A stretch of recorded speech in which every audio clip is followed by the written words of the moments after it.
তো বন্ধুরা, শুভ দুপুর। আজকে কিন্তু আমি খাওয়া আরম্ভ করে দিয়েছি আপনাদেরকে না দেখিয়ে।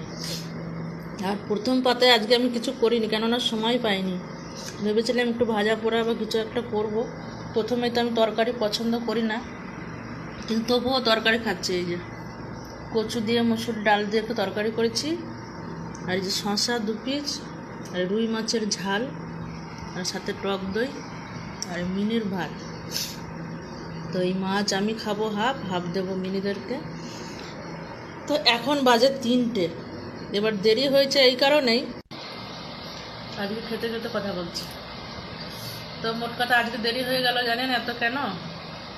আজকে কিছুটা চাল ভাজলাম। চাল, ছোলা, মটর, বিউলির ডাল, মুসুরি মানে গোটা মুসুরি, আবার গোলমরিচ, সব কিছু ভেজে একসাথে আমি কৌটো ভরে রাখি। এটা প্রায় করি। আর আমি এটা মেখে খেতে ভালোবাসি, আর আমার ছোট ছেলেটা খুব ভালোবাসে। আমার কর্তা খেতে পারে না দাঁতের জন্য, আর তাছাড়া এমনি তো পছন্দ করতো না উনি কোনোদিনও। আর আমার বড় ছেলে খুব একটা ভালোবাসে না। আমি যদি মেখে দিই দুটো তাহলে হয়তো খাবে, তাও আবার ইচ্ছা হলে। মানে মোট কথা অতটা পছন্দ করে না। আর ছোটোটাও খুব পছন্দ করে, শুধু বলবে মা চাল ভাজা মেখে দাও না, চাল ভাজা মেখে দাও না। তো যাই হোক, সেইটাই করছিলাম।